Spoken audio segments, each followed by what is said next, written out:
L'Éternel te bénisse, l'Éternel te bénisse et te garde, fasse lever la lumière de sa face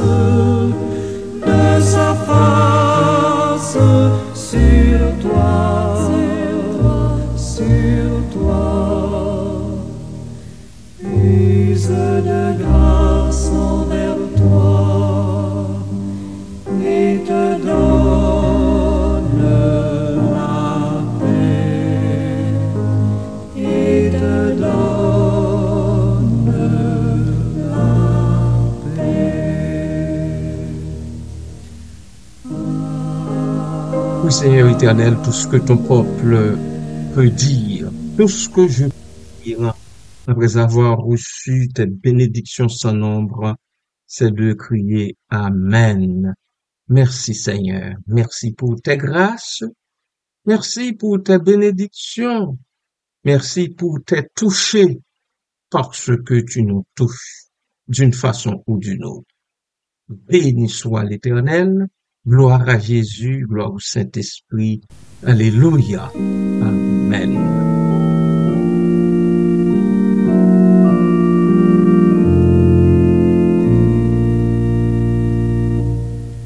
Si vous saviez quel sauveur je possède, il est l'ami le plus tendre de tous. Pour moi, le bon, le péril intercède. Oh, je vous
Bien-aimés du Seigneur, amis de partout, bon matin, bon grâce de Dieu vous soit. Nous voici face à un autre verset, un autre texte de l'apôtre Paul, selon 1 Thessaloniciens chapitre 5, verset 2. Car vous savez vous-même que le jour du Seigneur viendra comme un voleur dans la nuit. Dans cette lettre, Paul encourage les chrétiens encore une fois à vivre une vie sainte et préparée en attendant le retour de Jésus-Christ. Le verset 2 sert d'avertissement solennel, rappelant aux croyants que le jour du Seigneur, c'est-à-dire le jour du jugement final, arrivera de manière inattendue et soudaine. Décomposition du verset. Un quart. Ce mot relie ce verset à ce qui précède, indiquant qu'il s'agit d'une conséquence ou d'un développement de l'idée précédente. Vous savez bien vous-même, Paul s'adresse directement aux Thessaloniciens, soulignant qu'ils ont déjà été instruits sur ce sujet. Quand on est instruit sur un sujet, eh bien, vous êtes au courant. Vous êtes au courant. Vous savez de quoi il s'agit. Que le jour du Seigneur viendra. Cette phrase annonce l'arrivée du jour du Seigneur, un événement futur et redouté qui marque le jugement final de Dieu sur l'humanité entière. Il viendra comme un voleur dans la nuit. Voilà une comparaison que l'apôtre utilise pour montrer que le Seigneur viendrait comme un voleur, pas pour voler, bien sûr que non, pas pour voler puisque c'est lui qui donne tout, mais une image, l'image d'un voleur qui arrive sans prévenir pour souligner l'aspect soudain et inattendu de la venue de Jésus-Christ.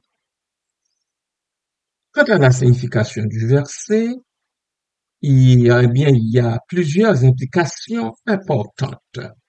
Premièrement, l'incertitude du moment. Le jour du Seigneur arrivera à un moment inconnu, sans avertissement ni signe précurseur évident.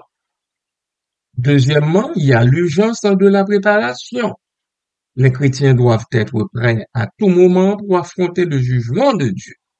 Cela implique une vie vécue selon les enseignements de Jésus et une foi sincère en lui. Troisièmement, ça prend du sérieux, le sérieux du jugement. Le jour du Seigneur n'est pas un événement à prendre à la légère, bien-aimé de Dieu.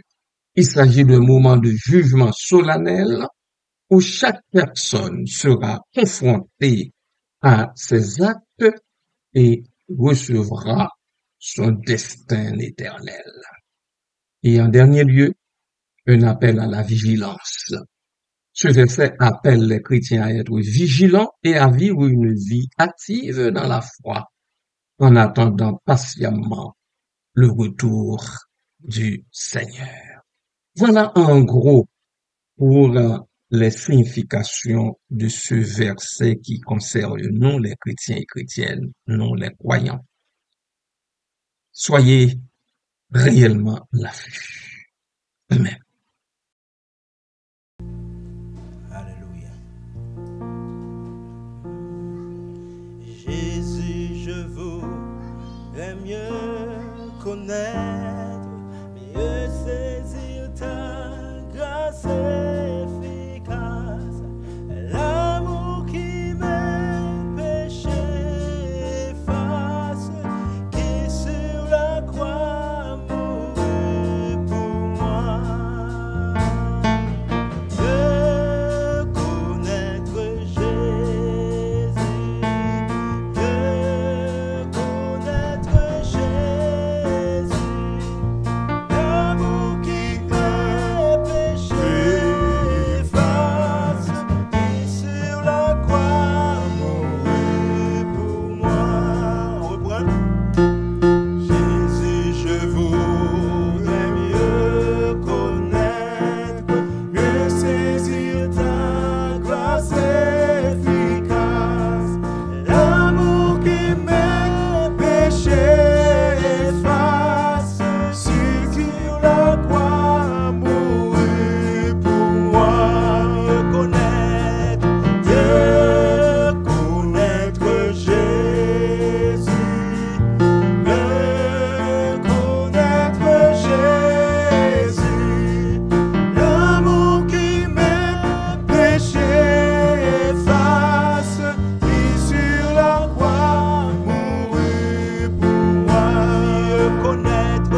la puissance qui va franchir, qui me console et qui... En dernière fois, la puissance qui va franchir, qui me console et qui m'instruit. Oui, bien-aimés de Dieu, chaque jour, ça nous incite à connaître un peu plus, un peu mieux le Seigneur Jésus. La compréhension de ce verset a des applications concrètes pour la vie des croyants. Vivre une vie sainte. La perspective du jugement final doit motiver les chrétiens et chrétiennes à vivre une vie conforme aux commandements de Dieu, en s'éloignant du péché et en recherchant la justice. Il faut se préparer spirituellement. La préparation pour le jour du Seigneur implique la croissance dans la foi, la repentance des péchés, la prière et la participation au sacrement.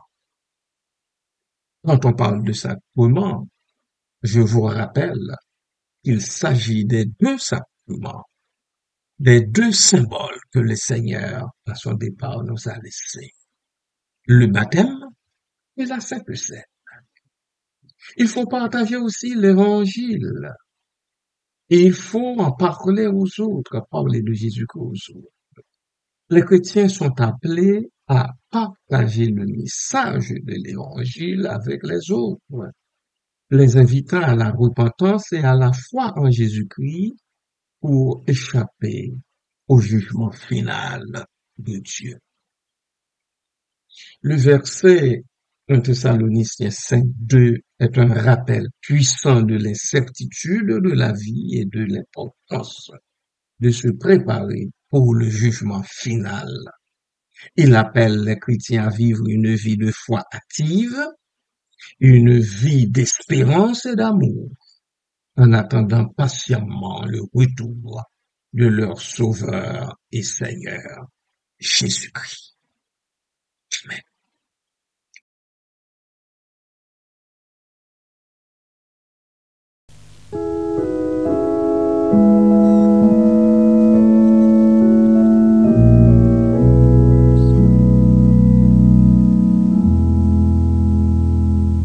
Mon sauveur m'aime, quel ferme appui pour ma foi, le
Seigneur éternel, un Dieu trois fois saint, ma prière ce matin, c'est que nous, les chrétiens et chrétiennes, sauvés par le sang de la croix de Christ, soyons prêts pour ton jugement final lorsque, au tournant de l'histoire, tu prendras place sur ton trône éternel pour le grand jugement.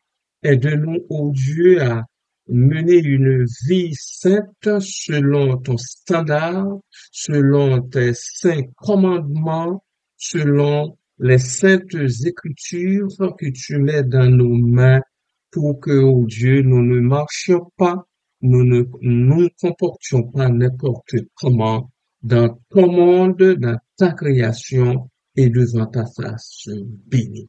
Merci, Père.